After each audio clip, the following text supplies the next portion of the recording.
നരേന്ദ്രമോദി അത്ര പുണ്യവാനാണോ? അദ്ദേഹം ഗുജറാത്തിലെ മുഖ്യമന്ത്രിയായിരിക്കുമ്പോൾ ഞാൻ മഹാരാഷ്ട്രയിൽ പ്രചാരകനാണ്. അന്ന് ഗുജറാത്ത് കലാപം നടക്കുന്നു. ഗുജറാത്ത് കലാപം നടന്ന സമയത്ത്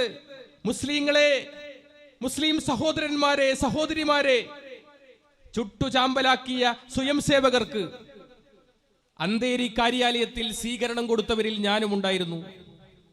അവർ പറഞ്ഞ അനുഭവങ്ങളുണ്ട്. ആ അനുഭവങ്ങൾ നിങ്ങൾ കേൾക്കണം. ഈ നാട്ടിലെ RSSകാർ കേൾക്കണം. 7 സ്വയം സേവകന്മാർ ഒരു ഗ്രൂപ്പായി ഗാന്ധിജി ജനിച്ച പോർബന്ദറിനടുത്ത് ഒരു വീട്ടിൽ കയറി. ഗണപതിന്റെ ചിത്രമുള്ള വീട് വെള്ളം കുടിക്കാൻ കയറിയതാ. വാതിൽ മുട്ടിയപ്പോ തുറന്നു വന്നത് ഒരു പൂർണ്ണ ഗർഭിണിയായ ഉമ്മ. കാരണം മുന്നേ താമസിച്ചത് ഹിന്ദു കുടുംബ. അപ്പോ ഇവര് താമസിച്ചപ്പോ ഗണപതിന്റെ ഫോട്ടോ കളഞ്ഞില്ല, അവിടെ തന്നെ വെച്ചു. ഒരു പൂർണ്ണ ഗർഭിണിയായ ഉമ്മ. വെള്ളം വേണമെന്ന് പറഞ്ഞു സ്വയം സേവകന്മാർ.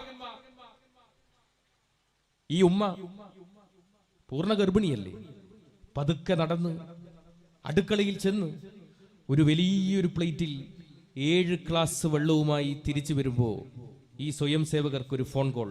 എന്താ ഫോൺ കോൾ? സ്ത്രീകളെയും കുട്ടികളെയും കണ്ടാൽ വെറുതെ വിടാൻ പാടില്ല. ആ ഉമ്മയുടെ കയ്യിൽ നിന്ന് വെള്ളം വാങ്ങി കുടിച്ച് ആ പൂർണ്ണ ഗർഭിണിയായ ഉമ്മയെ ഇവർ കസേരയിൽ കെട്ടിയിട്ടു. എന്നിട്ട് കൊണ്ടുവന്ന തൃശൂലമെടുത്ത് ആ പൂർണ്ണ ഗർഭിണിയുടെ നിറവയറിലേക്ക് ഇങ്ങനെ കുത്തിയിറക്കി ഒരു തിരിച്ച് പുറത്തേക്കെടുത്തു. രക്തം പൊട്ടിയൊലിച്ച് തൽക്ഷണം ആ ഉമ്മ അവിടെ മരിച്ചു വീണു. എന്താ ഉമ്മ ചെയ്ത തെറ്റ്? ഒരു ഇസ്ലാമായി പോയി. ആ തൃശൂലത്തിന്റെ മുനമ്പിൽ ആ ഉമ്മയ്ക്ക് ജനിക്കാൻ പോകുന്ന കുട്ടിയുടെ ഭ്രൂണമുണ്ടായിരുന്നു. മറ്റൊരു വീട്ടിൽ കടന്നു ചെന്നപ്പോ അവിടെ ഒരു ഉമ്മ മുറ്റമടിക്കുന്നു. 4 കുട്ടികളും ചുറ്റും കളിക്കുന്നു. വന്ദേ മാതരവും ഓം കാളിയും വിളിച്ചു വരുന്ന ഈ കലാപകാരികളെ കണ്ട് ഈ കുട്ടികൾ അകത്ത് കട്ടിലിനടിയിൽ പോയി ഒളിച്ചു. തട്ടം മാറ്റി തലമുടി പിടിച്ച് വലിച്ചടച്ച് ഈ ഉമ്മയെ ഒരു റൂമിൽ കൊണ്ടുപോയി പൂട്ടിയിട്ടു. ഈ കട്ടിലിനടിയിൽ കിടക്കുന്ന 4 കുട്ടികളെയും ഇവർ കഴുത്തിന് പിടിച്ച് പുറത്തേക്ക് എടുത്തു. അതിലൊരു കുട്ടി മാത്രം നിലവിളിക്കുന്നില്ല, പൊട്ടിക്കരയുന്നില്ല. എന്താ കാരണം? ആ കുട്ടിക്ക് ജന്മന സംസാരിക്കാൻ ശേഷിയില്ലാത്ത കുട്ടിയാ. ആ 4 കുട്ടികളെയും വീടിന്റെ അടുത്തുള്ള സെപ്റ്റി ടാങ്ക് കമ്പിപ്പാര കൊണ്ട് കുത്തി തുറന്ന് ആ സെപ്റ്റി ടാങ്കിലിട്ട് മൂടി ആ 4 കുട്ടികളെയും.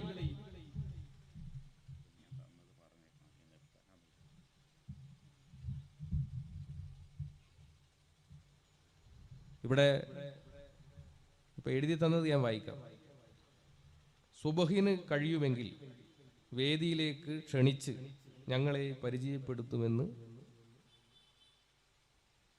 പ്രതീക്ഷിക്കുന്നു.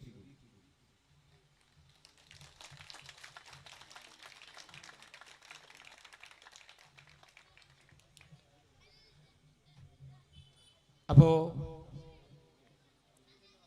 ആ 4 കുട്ടികളും ശ്വാസം മുട്ടിയിട്ടല്ലേ മരിച്ചിട്ടുണ്ടാകുക?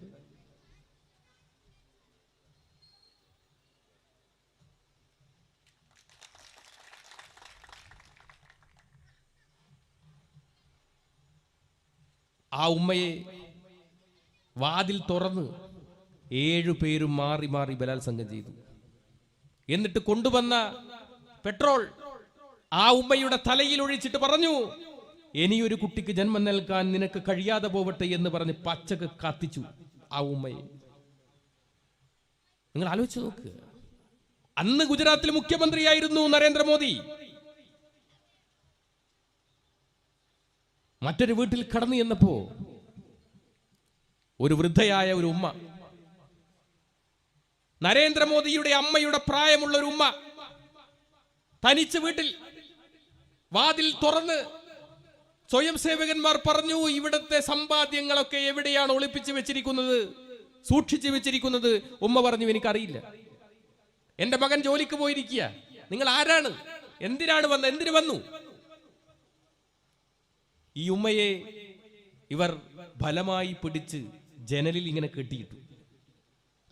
ഉമ്മക്കാകെ ഭയന്ന് ഉമ്മ പറഞ്ഞു, എനിക്ക് വെള്ളം വേണം, എനിക്ക് വെള്ളം തരൂ എന്ന് പറഞ്ഞപ്പോ ഇവരെന്താ ചെയ്തെന്നറിയോ? RSSന്റെ ഏറ്റവും പ്രധാനപ്പെട്ട ആയുധമാണ് ചുരിക, എസ്സാകൃതിയിലുള്ള കത്തി. അതിന്റെ പ്രത്യേകത ഇരുതല മൂർച്ചയുള്ള കത്തിയാണ്. അതിങ്ങനെ കുത്തി ഒരു തിരിതിരിച്ച് പുറത്തേക്കെടുത്താൽ ഓപ്പറേഷൻ പോലും ചെയ്യാൻ കഴിയില്ല. അങ്ങനെയുള്ള അതിക്രൂരമായ ആയുധമായ ചുരിക എടുത്ത് ഈ ഉമ്മയുടെ പ്രായമുള്ള, നരേന്ദ്രമോദിയുടെ അമ്മയുടെ പ്രായമുള്ള ഉമ്മയെ കുത്തി അതിൽ നിന്ന് ഉറ്റിറ്റ് വീഴുന്ന രക്തം ഒരു ഗ്ലാസിൽ പകർത്തി. ആ ഗ്ലാസ് ആ രക്തം കൊണ്ട് നിറഞ്ഞപ്പോ ഈ ഉമ്മയോട് പറഞ്ഞു, ഇത് കുടിച്ചോളാൻ പറഞ്ഞു. അവസാന തുള്ളി രക്തവും താഴെ വീണ് ഉമ്മ മരിച്ചു എന്നുറപ്പാക്കിയപ്പോഴാ ആ കലാപകാരികള് അവിടെ നിന്ന് ഇറങ്ങിപ്പോയത്. നിങ്ങൾ ഓർക്കുക, എന്താ ആ ഉമ്മ ചെയ്ത തെറ്റ്? ഒരു ഇസ്ലാമായി പോയി. അങ്ങനെയുള്ള RSSകാരനായ നരേന്ദ്രമോദിക്ക് മതനിരപേക്ഷതയുണ്ടാകുമെന്ന് നമ്മൾ ആരെങ്കിലും കരുതിയെങ്കിൽ അത് തെറ്റ് എന്ന് നമ്മൾ കരുതേണ്ടിയിരിക്കുന്നു. എന്താ നരേന്ദ്രമോദി ഈ ഭരണത്തിൽ എന്താ ചെയ്യുന്നത്? അദ്ദേഹം ഇന്ത്യയുടെ പ്രധാനമന്ത്രിയായി. ഇപ്പൊ പറഞ്ഞല്ലോ, നേരത്തെ പറഞ്ഞല്ലോ, പൗരത്വ നിയമം. നരേന്ദ്രമോദിയോട് ഒരാൾ ചോദിച്ചു, വിവരാവകാശ രേഖ പ്രകാരം ചോദിച്ചു, നരേന്ദ്രമോദിയുടെ പൗരത്വം എങ്ങനെയാ തിരിച്ചറിയുക? അപ്പൊ പറഞ്ഞു അദ്ദേഹം ജന്മന ഇന്ത്യക്കാരനാണെന്ന്. ജന്മന അന്ധൻ, ജന്മന മൂകൻ എന്നൊക്കെ കേട്ടിട്ടുണ്ട്. ജന്മന ഇന്ത്യക്കാരനെന്ന് നമ്മൾ ആദ്യമായിട്ട് കേൾക്കുക. എന്താണ് അദ്ദേഹം ഈ രാജ്യത്ത് കൊടുത്ത സമൃദ്ധി? എന്താണ്? വന്നപാട് പറഞ്ഞു പശു അമ്മയാന്ന് പറഞ്ഞു. അദ്ദേഹത്തിന്റെ അമ്മ ചിലപ്പോൾ പശുവായിരിക്കും, നമ്മളെ അമ്മ പശുവാണ്. ആ പശുവിന്റെ പേരിൽ മാത്രം ഈ രാജ്യത്ത് നടന്ന കലാപത്തിൽ 200-ലധികം ആളുകൾ കൊല്ലപ്പെട്ടു. രാജ്യം മുഴുവനും തെണ്ടി നടക്കുന്ന ഒരു പ്രധാനമന്ത്രി ഈ ലോകം കണ്ടിട്ടുള്ളതിൽ വെച്ച് നരേന്ദ്രമോദി മാത്രമാണ്. ഏറ്റവും കൂടുതൽ തന്തക്ക് വിളി കേട്ട ഒരു പ്രധാനമന്ത്രി കൂടിയാണ് അദ്ദേഹം. അതല്ലേ പറയുന്നത്, ചേരി ചേരാ നയത്തിന്റെ ഉപജ്ഞാതാവ് നെഹ്റു, ചേരി കാണാ നയത്തിന്റെ ഉപജ്ഞാതാവ് നരേന്ദ്രമോദി. പുള്ളിക്കാരന്റെ PAയും പ്രത്യേക സ്വഭാവക്കാരനാണെന്നാ പറയുന്നത് കേട്ടു.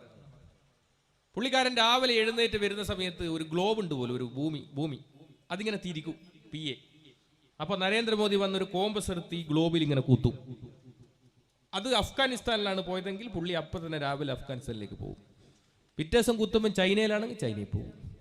അതെല്ലാം കൂടി അരിപ്പ പോലെ ആയി പോലും. ഇപ്പോൾ കുത്തി ഇപ്പോൾ ഇനി കുത്താനുള്ള സ്ഥലമൊന്നും ബാക്കിയില്ല. രാജ്യം മുഴുവൻ പോയി.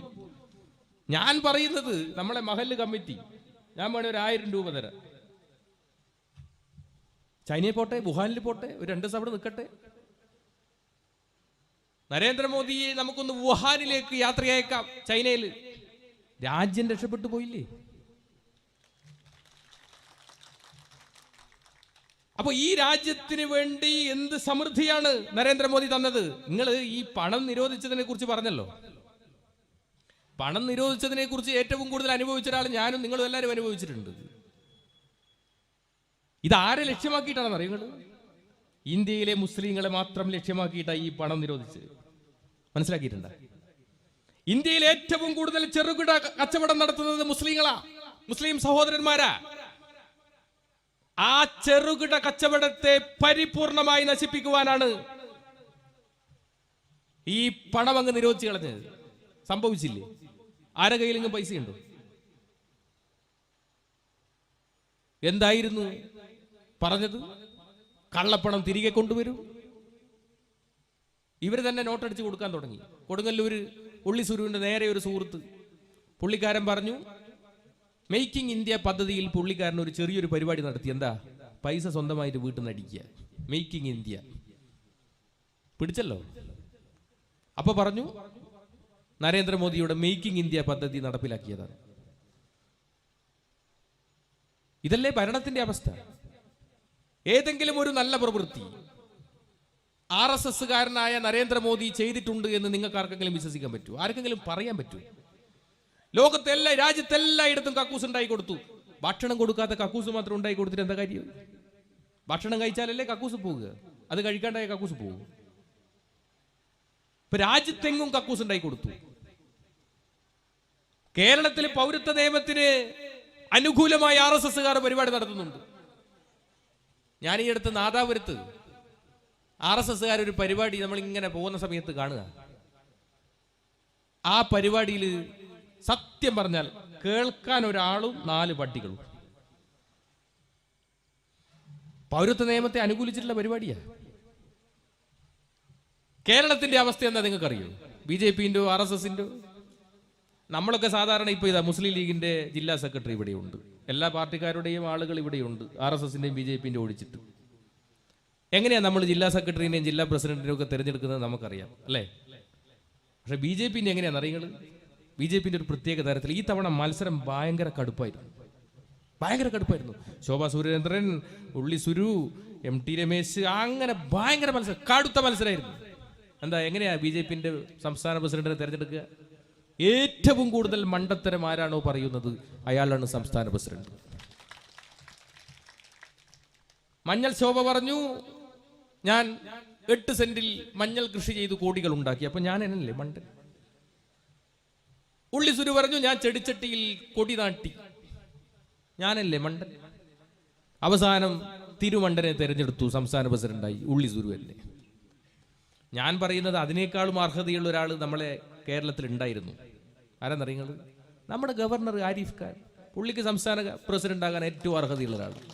ഇവരെക്കാളും പൊട്ടനാണ്. നിങ്ങൾ ആലോചിച്ച് നോക്കുക, എന്തെല്ലാം വിടുവായത്തങ്ങളായി ഇവർ പറയുന്നത്. ഇന്ത്യയുടെ പ്രധാനമന്ത്രി രാജ്യത്തെ ശാസ്ത്രജ്ഞന്മാരുടെ ഒരു സദസ്സിൽ വെച്ച് പറയുന്നു, ഈ ലോകത്താദ്യമായി പ്ലാസ്റ്റിക് സർജറി നടത്തിയത് ഇന്ത്യയിലാണെന്ന്. എങ്ങനെയാണെന്നറിയുന്നത്? ആനേന്റെ കഴുത്തറുത്തിട്ട് തലയറുത്തിട്ട് ഗണപതിക്ക് വെച്ചതാണ് പോലും ലോകത്തിലെ ആദ്യത്തെ പ്ലാസ്റ്റിക് സർജറി. നിങ്ങൾ ആലോചിച്ച് നോക്കുക, ഇങ്ങനെയുള്ള കൂട്ടർ ഈ രാജ്യം ഭരിച്ചാൽ എന്തായിരിക്കും അവസ്ഥ എന്ന് നമ്മൾ പറഞ്ഞു തരേണ്ടതുണ്ടോ? അതല്ലേ നടക്കുന്നു. ഇവിടെ എന്തെങ്കിലും ഒരു വികസനം നടക്കുന്നുണ്ടോ? പൗരത്വ നിയമം ലോകസഭയിലും രാജ്യസഭയിലും പാസാക്കിയപ്പോൾ ആദ്യമായി ഒരേലയോളം വലിപ്പമുള്ള ഒരു സംസ്ഥാനത്തിന്റെ മുഖ്യമന്ത്രി നിയമസഭയിൽ ആഞ്ഞടിച്ചുകൊണ്ട് പറഞ്ഞു, ഈ നിയമം ഈ കേരളത്തിൽ നടപ്പിലാവില്ല. അതിലെല്ലാ പ്രതിപക്ഷങ്ങളുമെല്ലാം അതിനൊറ്റക്കെട്ടായി നിന്ന് ആ നിയമത്തെ എതിർത്തു. ഈ കേരളത്തിൽ എല്ലാവരും ഒറ്റക്കെട്ടായി കേരളം ഒരു പ്രമേയം പാസാക്കി. ആർജവത്തോടെ നിന്നു മുഖ്യമന്ത്രി എന്ന നിലയിൽ. സുപ്രീം കോടതിയിൽ കേസും കൊടുത്തു. ഇതല്ലേ? അപ്പോ പ്രതിഷേധങ്ങളും പ്രതികരണങ്ങളും ഏറ്റവും കൂടുതൽ കേരളത്തിൽ ഉണ്ടാകുന്നുണ്ട്. അതാണ് കേരളത്തിന്റെ പ്രത്യേകത. ശ്രീനാരായണ ഗുരുവും ചട്ടമ്പി സ്വാമികളും അങ്ങനെയുള്ള എത്രയോ പ്രതിഭാധനരായ ആളുകൾ അവർ കാണിച്ച വഴികളിലൂടെയല്ലേ കേരളം യാത്ര ചെയ്യുന്നത്. ശ്രീനാരായണ ഗുരുവിന്റെ ദൈവദശകത്തിൽ ദൈവത്തെക്കുറിച്ച് സമർപ്പിക്കുന്നത് എന്താണ്? ദൈവമേ കാത്തുകൊൾകങ്ങു കൈവിടാതിങ്ങു ഞങ്ങളെ, നാവികൻ നീ ഭവാബ്ദിക്ക് ഒരാവിവൻ തോണി നിൻ പദം. ഒന്നൊന്നാ എണ്ണി എണ്ണി തൊട്ടെണ്ണും പൊരുളൊടുങ്ങിയാൽ നിന്നിടും ദൃക്കുപോലുള്ളം എന്നില സ്പന്ദമാവണം. അടുത്ത വരി എന്താ? അന്നവസ്ത്രാദി മുട്ടാതെ തന്നു രക്ഷിച്ചു ഞങ്ങളെ, ധന്യരാക്കുന്ന നീയൊന്നു തന്നെ ഞങ്ങൾക്കു തമ്പുരാൻ. ആരാണോ ഭക്ഷണമില്ലാത്തവന് ഭക്ഷണം കൊടുക്കുന്നത്. ഞാനൊക്കെ പലപ്പോഴും നോമ്പ് കാലങ്ങളിൽ, പണ്ടൊക്കെ ഭയങ്കര ദേഷ്യമായിരുന്നു നോമ്പ് കാലങ്ങളിലോട്. പക്ഷെ ഇപ്പൊ നോമ്പ് കാലങ്ങളിലൊക്കെ ദാനം കൊടുക്കുന്ന ഒരുപാട് വീടുകൾ കാണുമ്പോൾ വലിയ സന്തോഷമാണ്. ഭക്ഷണമില്ലാത്തവന് ഭക്ഷണം കൊടുക്കുക, വസ്ത്രമില്ലാത്തവന് വസ്ത്രം കൊടുക്കുക, വീടില്ലാത്തവർക്ക് വീട് കൊടുക്കുക. അവനാണ് ദൈവമെങ്കിൽ ശരിക്കും ആലോചിച്ചു നോക്കുക. ഞാൻ ചിന്തിച്ചിട്ടുണ്ട്, ഈ വ്രതമാസം ഉണ്ടല്ലോ, ആ വ്രതമാസത്തിലാണ് ഏറ്റവും കൂടുതൽ സാമൂഹിക സമരസത നമ്മുടെ നാട്ടിൽ നിലനിൽക്കുന്നത്. നിരാലംബർക്ക്, രോഗികൾക്ക് കൈത്താങ്ങുന്ന ഒരു സംസ്കാരം. ആ ഇസ്ലാം സംസ്കാരത്തെയാണ് ഇവിടെ നിന്ന് നാട്ടിയോടിക്കുവാൻ വേണ്ടി നരേന്ദ്രമോദി ശ്രമിക്കുന്നത് എന്ന് ചിന്തിക്കേണ്ടിയിരിക്കുന്നു. ഞാനൊക്കെ ബാലഗോകുലത്തിലൂടെ വന്ന ആളാണ്. വളരെ ചെറുപ്പത്തിൽ നിങ്ങൾ RSS എങ്ങനെ വളരുന്നു എന്ന് പഠിക്കണം. സുബഹു അങ്ങനെ വന്നതാണ്. ബാലഗോകുലത്തിൽ ഞാനൊക്കെ ഭഗവാൻ ശ്രീകൃഷ്ണന്റെ ആ തലയിൽ ഒരു തുളസി മാല ചാർത്തിയിട്ടാണ് ബാലഗോകുലം ആരംഭിക്കുക. ആ ബാലഗോകുലത്തിന് നല്ല പാട്ടൊക്കെ ഉണ്ടാവും. കരുണാമുരളീധാര മനസ്സി നിറയ്ക്കുക കണ്ണ, കരുണാമുരളീധാര ഗോകുലമണിയും മണിയും നീയേ, ഗോപികാഹൃതി നിനവും നീയേ, വൃന്ദാരണ്യ പൂക്കളിൽ നിറവും മണവും മധുവും നീയേ. നല്ല പാട്ടാ. എന്താ ബാലഗോകുലത്തിന്റെ രണ്ടാമത്തെ പാട്ടെന്താ? അതാണ് പാട്ട്. എന്താ പാട്ട്? കന്യാകുമാരി കടൽ തിരമാലകൾ മണ്ണിൽ കുറിക്കുന്നതെന്താണ്? നമ്മുടെ ഭാരതമെന്നാണ്, അതിൽ നമ്മളെല്ലാവരും ഒന്നാണ്. അടുത്ത വരി എന്താ? കാശ്മീരിൽ കുങ്കുമപ്പൂവനങ്ങൾ കാറ്റിൽ പകർത്തുന്നതെന്താണ്? ഹിന്ദുസ്ഥാനമിതെന്നാണ്, അതിൽ നമ്മളെല്ലാവരും ഒന്നാണ്. ഇതെന്താണ്? ഹിന്ദുസ്ഥാനാണ്. എങ്ങനെയുള്ള ഹിന്ദുസ്ഥാൻ? മുസ്ലിങ്ങളില്ലാതെ, ക്രിസ്ത്യാനികളില്ലാതെ, കമ്മ്യൂണിസ്റ്റ് ഇല്ലാതെ ഒരു ഹിന്ദു രാഷ്ട്രമാകണം ഇത് എന്ന് ബാലഗോകുലത്തിൽ തന്നെ പഠിപ്പിക്കുക. നിങ്ങൾ ആലോചിച്ച് നോക്ക്. ഞാൻ അട്ടപ്പാടിയിൽ ദീർഘകാലം പ്രചാരകനായിരുന്നു. അവിടെ RSSന്റെ ഒരു ശാരീരിക പ്രമുഖുണ്ട്, ഗോയിനട്ടൻ എന്ന് പറഞ്ഞാൽ വെയില് നാലത്തടിച്ചൊരു ഊശാൻ മീശയെല്ലാം വെച്ചിട്ട് ഗോയിനട്ടനെ കുറിച്ച് സാധാരണ പറയാ 100 ആൾക്ക് ഒരു ഗോയിന എന്നാ പറയാ. ഗോയിനട്ടൻ നടക്കുമ്പോൾ എല്ലാവരും ഇങ്ങനെ പേടിച്ചിട്ടെല്ലാം മാറി നിൽക്കും. അട്ടപ്പാടിയിൽ ഭയങ്കര പേടിയാ എല്ലാവർക്കും ഗോയിനട്ടനെ, പോലീസുകാർക്ക് പോലും പേടിയാ. അപ്പൊ ഒരു ദിവസം ഗോയിനട്ടൻ എന്നോട് പറഞ്ഞു, കള്ളമലയിൽ ക്രൈസ്തവ മതപരിവർത്തനം നടക്കുന്നുണ്ട്, അങ്ങനെ അവിടെ ചെന്ന് ഒരു പ്രസംഗം നടത്തണം. ഞാൻ പറഞ്ഞു, ഗോയിനട്ട, ഒന്നാമത് കള്ളമല കംപ്ലീറ്റ് ക്രൈസ്തവ കുടുംബങ്ങളാണ്, അവിടെ പോയി പ്രസംഗിച്ചാൽ ജീവൻ പോലും ഉണ്ടാവില്ല. എന്നോട് പറഞ്ഞു, ഗോയിന്ന ഞാനില്ലേ 100 ആൾക്ക് ഒരു ഗോയിന്ന. അങ്ങനെയെല്ലാം കൂടി ഞാൻ കള്ളമലയിൽ ഒരു പരിപാടി, ഞാനും ഗോയിന്നേട്ടനും മാത്രം വേദിയിൽ, മുന്നിൽ മുരുകൻ കേൾവിക്കാരനായിട്ട്. മുരുകൻ മാത്രം, വേറെ ആരുമില്ല, പേടിയ എല്ലാവർക്കും. ഞാനങ്ങ് തുടങ്ങിയില്ലേ, മൈക്ക് കിട്ടിയേ വിടുവോ? ഞാൻ പറഞ്ഞു, കാലിത്തൊഴുത്തിലല്ലടാ യേശു ജനിച്ചെന്ന് ചോദിച്ചു. ഇതേതോ യേശു വിശ്വാസിക്ക് പിടിച്ചില്ല, ഒരു ഏറുപടക്കം ഒരൊറ്റ ഏറാ വേദിയിൽ, കംപ്ലീറ്റ് പോക. ഞാൻ ആദ്യം നോക്കിയതായിട്ട് നിറയുന്നത് പിറകിൽ ഗോയിന്നേട്ടനുണ്ടോന്നാ, കാണുന്നില്ല, ഗോയിന്നേട്ടനെ കാണുന്നില്ല.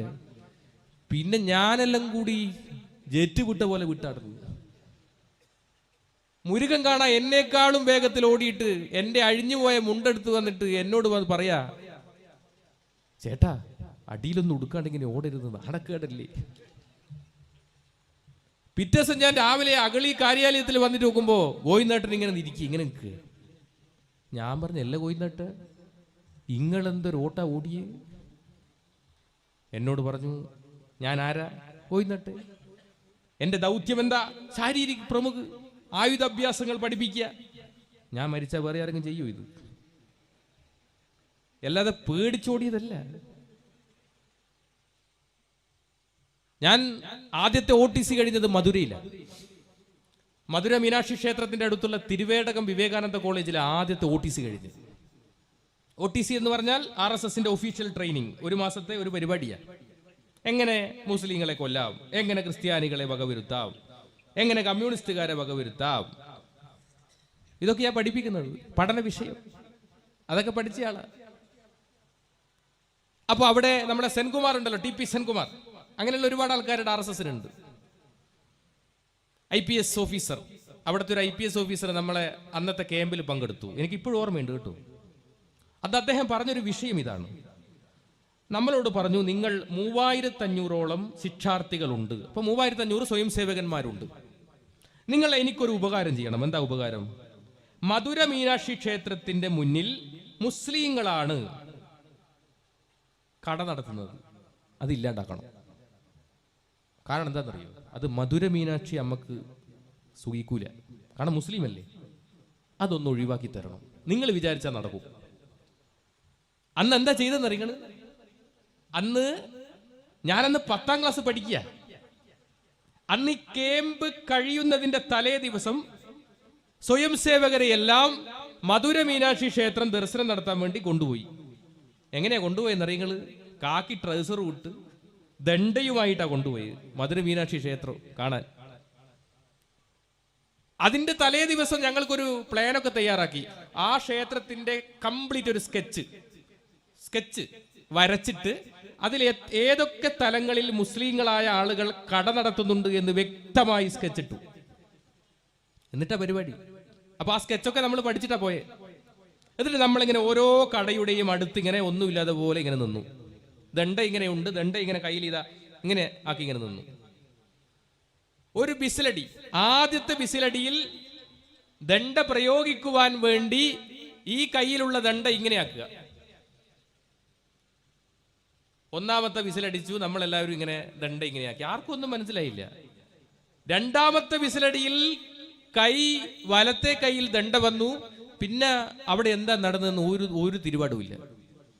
ഞാൻ അടക്കമുള്ള ആളുകൾ അടിച്ചു. അതിൽ ഏറ്റവും പ്രായമുള്ളത് എൻ്റെ മുന്നിലിരിക്കുന്ന വളരെ പ്രായമുള്ള ഒരു വെള്ളത്തൊപ്പിയിട്ട ഒരു വൃദ്ധൻ കൈ ഇങ്ങനെ കൂപ്പി. ഞാൻ പക്ഷെ വിട്ടില്ല.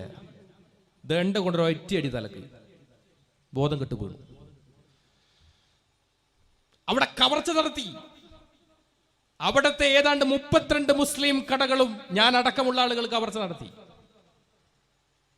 പോലീസുകാരെല്ലാവരും നോക്കി നിന്നു. ഒരാളും അനങ്ങിയില്ല. ഞങ്ങള് മധുര മീനാക്ഷി ക്ഷേത്രം ദർശനവും നടത്തിയില്ല. ഞങ്ങൾ ഈ പരിപാടി കഴിഞ്ഞു. അടുത്ത വണ്ടിയിൽ ഞങ്ങൾ ക്യാമ്പിലേക്ക് തിരിച്ചു വന്നു. ഇതാണ് RSS. പഠിക്കണം നമ്മൾ RSSലാണ്. ഇതാണ് RSS. ഇതാണ് ഓരോ സ്വയം സേവകരും ചിന്തിക്കുന്നത്. അവന്റെ നാഡീ ഞരമ്പുകളിൽ ഒഴുകുന്ന ചിന്തയും ലക്ഷ്യവുമെല്ലാം എന്താ? ഈ നാട്ടിലെ മുസ്ലിങ്ങളെയും ക്രിസ്ത്യാനികളെയും കമ്മ്യൂണിസ്റ്റിനെയും എങ്ങനെ വകവരുത്താം എന്നുള്ളതാണ്. അതാണ് അവൻ ചിന്തിക്കുന്നത്.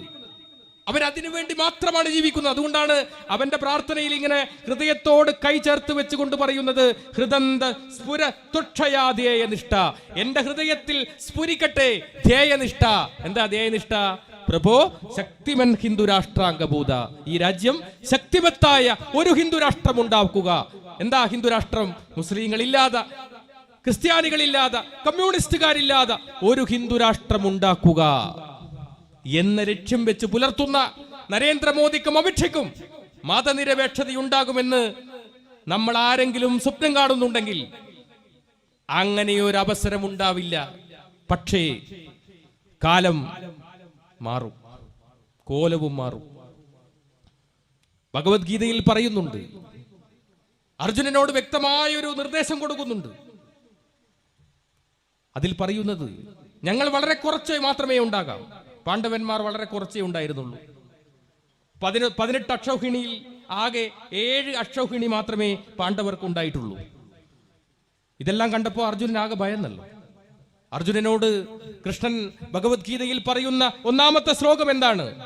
ഒന്നാമത്തെ ശ്ലോകം പറയുന്നത്, ക്ലൈബ്യം മാസ്മഗമപ്പാർത്ത നൈദത്തോ ഉപപദ്ധ്യതേ ക്ഷുദ്രം ഹൃദയ ദൗർബല്യം ത്വത്തോദിഷ്ട പരന്തപ. ഹേ മഹാധീര, ആണും പെണ്ണും കെട്ട സ്വഭാവം നീ ഒഴിവാക്കുക.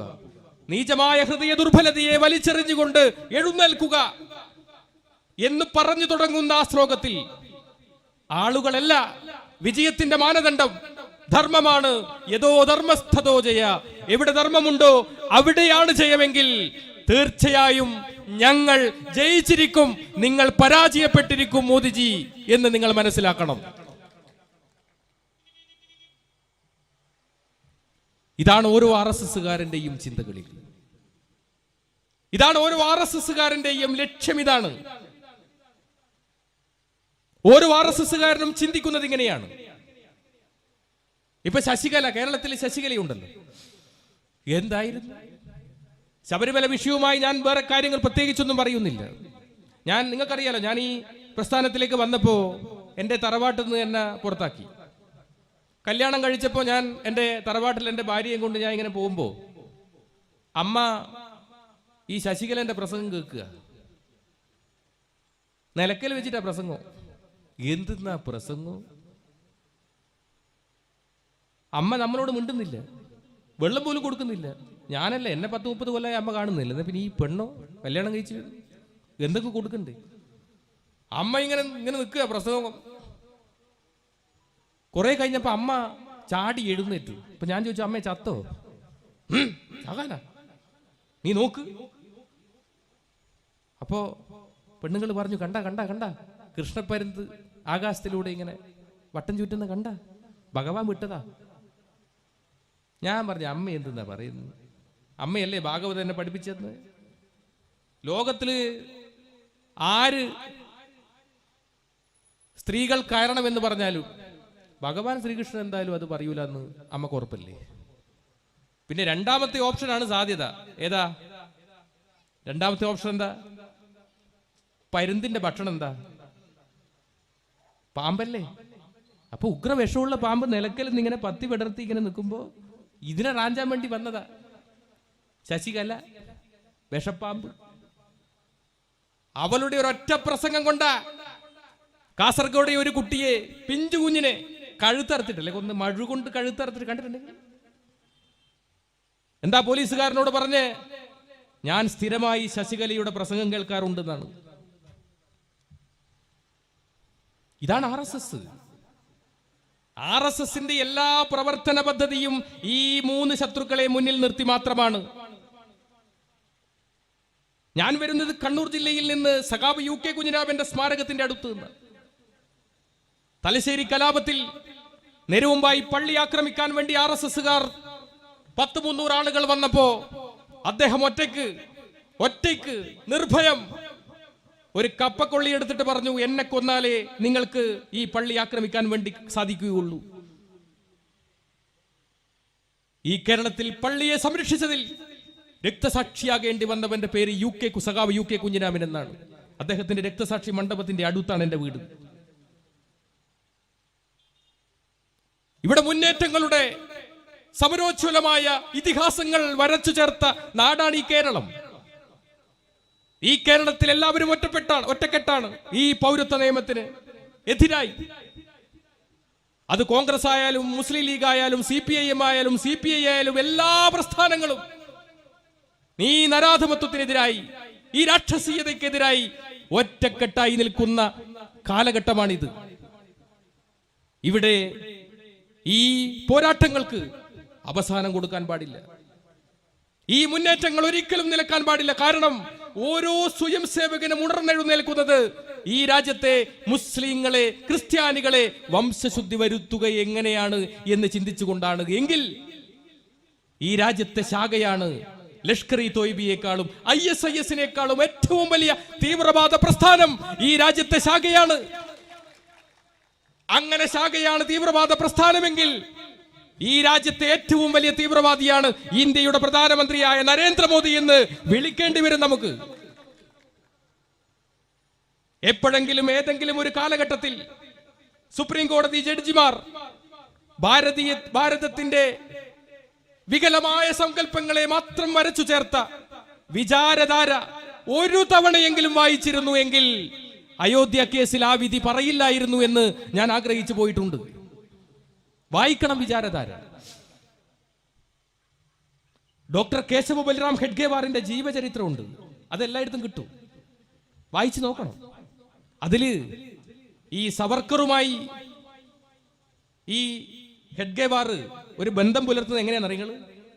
ഒരു തോക്ക് കൊടുത്തിട്ടാണ് ബന്ധം പുലർത്തുന്നത്. ഒരു തോക്ക് സമ്മാനമായി കൊടുത്തു സവർക്കർക്ക്. എന്നിട്ട് അതിലൊരു രസകരമായ ഒരു അനുഭവം പറയുന്നുണ്ട് ആ ബുക്കിൽ.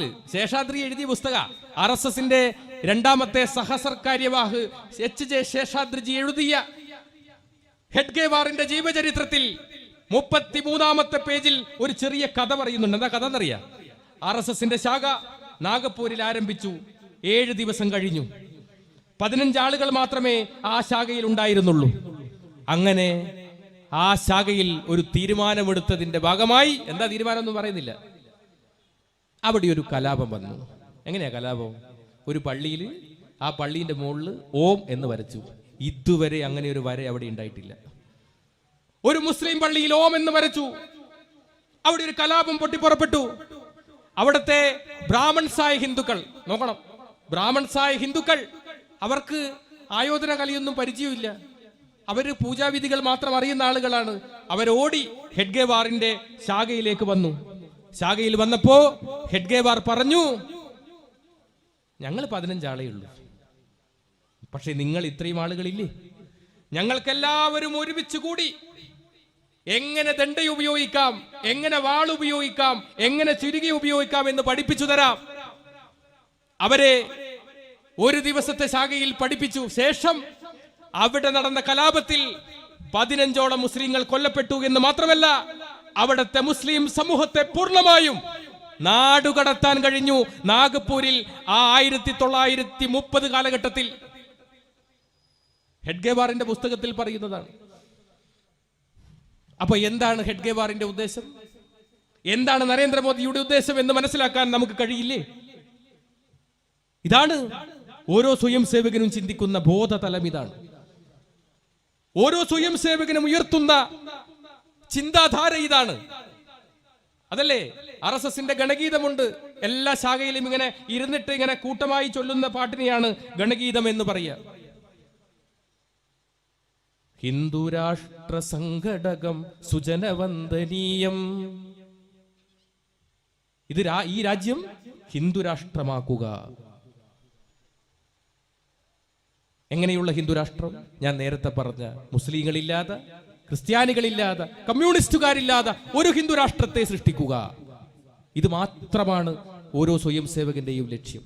വ്യക്തമായ പാഠ്യപദ്ധതിയുണ്ട്. നിങ്ങൾക്ക് ആർക്കെങ്കിലും സംശയമുണ്ടെങ്കിൽ എൻ്റെ അടുത്തുണ്ട് പാഠ്യപദ്ധതി. RSSന്റെ പാഠ്യപദ്ധതി എൻ്റെ അടുത്തുണ്ട്, ഞാൻ തരാം.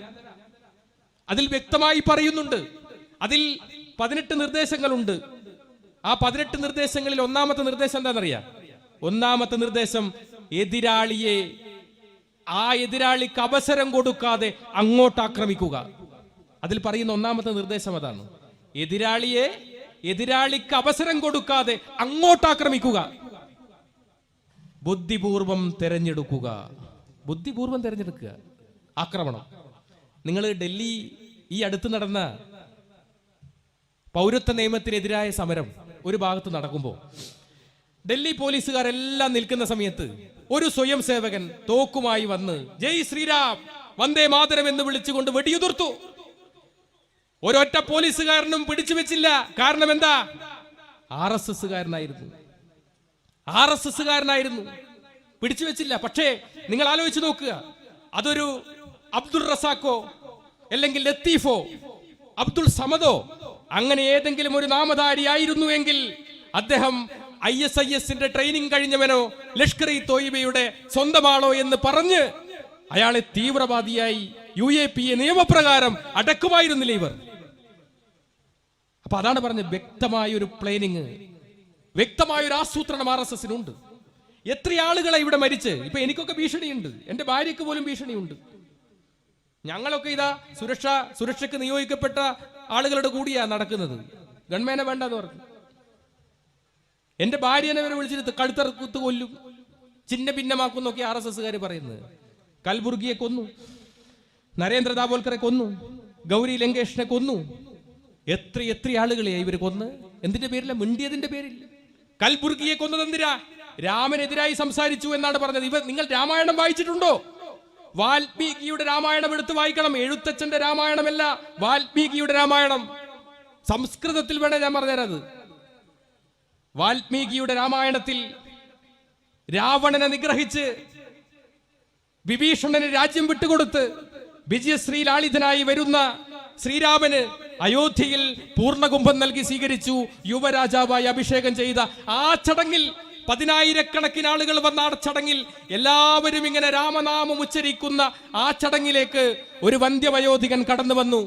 എന്നിട്ട് ആ വന്ധ്യവയോധികൻ ആ 2 കൈയും ഇങ്ങനെ ഉയർത്തി ആകാശത്തേക്ക് ഉയർത്തിയിട്ട് പറഞ്ഞു, നിർത്തൂ ഈ രാമമന്ത്രം. എല്ലാവരും നിർത്തി. അതേതാ കാലം നിങ്ങൾ ആലോചിച്ച് നോക്കിയ. അദ്ദേഹം രാമൻ ഇരിക്കുന്ന സിംഹാസനത്തിന്റെ അടുത്തേക്ക് വന്നു. എന്നിട്ട് രാമനെ ഇങ്ങനെ കൈ ചൂണ്ടിയിട്ട്, വാൽമീകി എഴുതിയ രാമായണത്തിലാ, രാമനെ ഇങ്ങനെ കൈ ചൂണ്ടി കാണിച്ചിട്ട് പറഞ്ഞു, ഹേ മനുഷ്യ, നിങ്ങൾ ദൈവമല്ല, നിങ്ങൾ കേവലം ഒരു മനുഷ്യനാണ്. ഈ രാമമന്ത്രം ഇവിടെ വിളിക്കാൻ പാടില്ല എന്ന് ആജ്ഞാപിച്ചു ആ വന്ധ്യവയോധികൻ. കൊല്ലാമായിരുന്നില്ലേ? അമിത്ഷയോ നരേന്ദ്രമോദിയോ ആയിരുന്നെങ്കിൽ ആ വൃദ്ധനെ കൊല്ലുമായിരുന്നില്ലേ? ആ വൃദ്ധനെ രാമൻ അടുത്തേക്ക് വിളിച്ചു, ഹൃദയത്തോട് ചേർത്ത് വെച്ച് ആലിംഗനം ചെയ്തുകൊണ്ട് രാമൻ പറഞ്ഞു, നിങ്ങൾ മുനിയല്ല മഹർഷിയാണ് എന്ന് പറഞ്ഞു.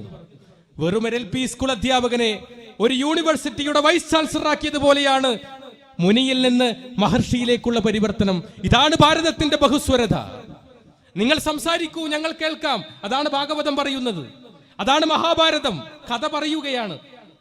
നിങ്ങൾ ചോദ്യം ചോദിക്കുന്നു, ഞാൻ ഉത്തരം പറയുന്നു. നിങ്ങൾ ചോദ്യം ചോദിക്കുന്നു, ഞാൻ ഉത്തരം പറയുന്നു. പാർവതി പരമേശ്വര സംവാദമാണ് രാമായണം. നിങ്ങൾ ചോദ്യം ചോദിക്കുക, ഞങ്ങൾ പറയുക. അതാണ് ഭാരതീയ സനാതന ധർമ്മം, അതാണ് ഭാരതത്തിന്റെ നിഷ്ഠ. ഇതിനെയെല്ലാം കാറ്റിൽ പകർത്തി ഹിറ്റ്ലറുടെ സ്വഭാവത്തോടുകൂടി ഈ രാജ്യത്ത് മുസ്ലിങ്ങളെയും ക്രിസ്ത്യാനികളെയും കമ്മ്യൂണിസ്റ്റുകാരെയും വകവരുത്തി ഇവിടെ ഒരു ഹിന്ദു രാഷ്ട്രം സ്വപ്നം കാണുന്ന സ്വയം സേവകരോട് ഞങ്ങൾക്ക് പറയാനുണ്ട്, നിങ്ങൾക്കും ഹിറ്റ്ലറുടെ അതേ അവസ്ഥയായിരിക്കും. ഉടുമുണ്ടില്ലാതെ ഗുഹയിൽ പ്രവേശിച്ച ഒരു രാജാവിന്റെ കഥയില്ലേ, അതുപോലെയായിരിക്കും നിങ്ങളുടെ അവസ്ഥ. ക്രൈസ്തവ പുരോഹിതന്മാർ ഇതിൽ ഉൾപ്പെട്ടിട്ടില്ല. അവർ അതിൽ വ്യക്തമായി പ്രതികരിച്ചിട്ടുമില്ല എന്ന് എനിക്ക് തോന്നുന്നു. കാരണം അത് അവരുടെ അറിവില്ലായ്മ കൊണ്ട്. ഞാൻ പറയട്ടെ, ഇത് മുസ്ലിങ്ങൾ മാത്രമേ പൗരത്വ നിയമത്തിൽ ഉള്ളൂ എങ്കിൽ അടുത്ത ഏകീകൃത സിവിൽ കോഡിൽ ക്രൈസ്തവരും ഉൾപ്പെടുമെന്ന് ഞാൻ നിങ്ങളോട് പറയാൻ ആഗ്രഹിക്കുന്നു. അത് ഈ 6 മാസത്തിനുള്ളിൽ അത് പാസാക്കുകയും ചെയ്യും ഇന്ത്യയിൽ ഏകീകൃത സിവിൽ കോഡ്. അതുകൊണ്ട് ഒരു പഴയ സ്വയം സേവകൻ എന്ന നിലയിൽ ഇത് കേൾക്കുന്ന RSSകാരോട് ഞങ്ങൾക്ക് പറയാനുള്ളത്, നിങ്ങളുടെ പിണക്കങ്ങളെല്ലാം മാറ്റി നിങ്ങൾ ഒരു നല്ല മനുഷ്യനായി മാറുക എന്ന് നിങ്ങൾ ആഗ്രഹിക്കുന്നുവെങ്കിൽ, നിങ്ങൾ ആ കാട്ടാളത്വത്തിൽ നിന്ന്, നിങ്ങൾ ആ നരാധമത്വത്തിൽ നിന്ന്, നിങ്ങൾ പറയുന്ന ആ കാവിയില്ലേ, അത് നിസ്സംശതയുടെ പ്രതീകമാണ്. അതിൽ നിങ്ങൾ ഒഴിവാകണം. ഹിന്ദുവിന്റെ കോടി കാവിയല്ല. ഹിന്ദുവിന്റെ കോടി എവിടെയും കാവി പറയുന്നില്ല. കാവിയെക്കുറിച്ച് 3 സ്ഥലങ്ങളിലാണ് മഹാഭാരതത്തിലും രാമായണത്തിലും പരാമർശിക്കുന്നത്. രാമായണത്തിൽ സീതയെ തട്ടിക്കൊണ്ടുവരാൻ രാവണന് ഒരു വേഷം കൊടുക്കണം. വാൽമീകി ഒന്നും ചിന്തിച്ചില്ല, കാവിയാണ് കൊടുത്തത്. കാവി വേഷധാരിയായിട്ടാണ് രാവണൻ സീതയെ തട്ടിക്കൊണ്ടുപോയത്. അതുപോലെ തന്നെ കർണന്റെ കവചകുണ്ടലം അടിച്ചു മാറ്റാൻ ഇന്ദ്രന് ഒരു വേഷം കൊടുക്കണം. വ്യാസൻ ഒന്നും ചിന്തിച്ചില്ല, കാവി തന്നെയാണ് അടിച്ചു മാറ്റാൻ തക്കതായ വേഷം. അതുകൊണ്ട് കാവിയാണ് കൊടുത്തത്. സർവനാശ്വാസത്തിന്റെയും ദുരാചാരത്തിന്റെയും മാത്രം പ്രതീകമായ കാവി എങ്ങനെയാണ് ഭാരതീയ ധർമ്മത്തിന്റെ, സനാതന ധർമ്മത്തിന്റെ ചിത്രമാകുന്നത്? എങ്ങനെയാണ്? വെല്ലുവിളികളോടെ പറയുകയാണ്. നിങ്ങൾക്ക് വെല്ലുവിളിക്കാം, നിങ്ങൾക്ക് ചർച്ച ചെയ്യാം. പറയൂ, എവിടെയാണ് ഹിന്ദുവുള്ളത്? ഹിമാലയം സമാരഭ്യ യാവതിന്ദു സരോവരം തം ദേവനിർമ്മിതം ദേശം ഹിന്ദുസ്ഥാനം പ്രശിഷ്യതേ. ഹിമാലയത്തിൽ നിന്ന് ആരംഭിച്ച് ഹിന്ദു സരോവരം വരെ നിൽക്കുന്ന, ജീവിക്കുന്ന എല്ലാ ആളുകളെയും, അത് ഇസ്ലാമുണ്ട്, ക്രൈസ്തവനുണ്ട്, ജൂതനുണ്ട്, പാഴ്സിയുണ്ട്, എല്ലാവരുമുണ്ട്. എല്ലാവരെയും ഹിന്ദു എന്ന് വിളിക്കുന്നു. ഹിന്ദു എന്ന 2 പദത്തിന്റെ അർത്ഥം ആത്മാവിനെ സാക്ഷാത്കരിക്കുന്നവൻ, പ്രകാശത്തെ സൃഷ്ടിക്കുന്നവൻ, അന്ധകാരത്തെ ഇല്ലാതാക്കുന്നവൻ എന്നാണ്. ഞാൻ കൂടുതലൊന്നും പറയുന്നില്ല. ഇനിയും പ്രഭാഷകരുണ്ട് ഈ വേദിയിൽ. ഞങ്ങളൊക്കെ എത്ര കാലം ഇങ്ങനെ പ്രസംഗിക്കാൻ കഴിയുമെന്ന് ഞങ്ങൾക്കറിയില്ല. ഞങ്ങളെയൊക്കെ കൊല്ലാനുള്ള ആയുധങ്ങൾ RSS പണിപ്പുരയിൽ ഉണ്ടാക്കി വെച്ചിട്ടുണ്ട്. പക്ഷെ ഞങ്ങൾക്ക് ഭയമില്ല. ഞങ്ങൾക്ക്. ഭഗവത്ഗീതയിൽ കൃഷ്ണൻ പറഞ്ഞിട്ടുണ്ട്, ജനിച്ചവന് മരണം സുനിശ്ചിതം. ഈ ലോകത്ത് ആരെവിടെ ജനിച്ചിട്ടുണ്ടോ അതിന് മരണം നിശ്ചയമാണ്. അത് എനിക്ക് നല്ല ബോധ്യമുണ്ട്. എന്നെ ഇല്ലാതാക്കാൻ വരുന്ന RSSകാരനും ഈ ബോധ്യം ഉണ്ടാകണമെന്ന് മാത്രമേ എനിക്ക് പറയാനുള്ളൂ. എന്റെ അവസാന ശ്വാസം വരെ ഈ രാക്ഷസീയതയ്ക്കെതിരെ, ഈ കാട്ടാളത്വത്തിനെതിരെ എന്നും എപ്പോഴും ശബ്ദിച്ചു കൊണ്ടേയിരിക്കുമെന്ന് മാത്രം പറഞ്ഞുകൊണ്ട് ഞാൻ എന്റെ വാക്കുകൾ നിർത്തുന്നു. എല്ലാവർക്കും എന്റെ അഭിവാദ്യങ്ങൾ.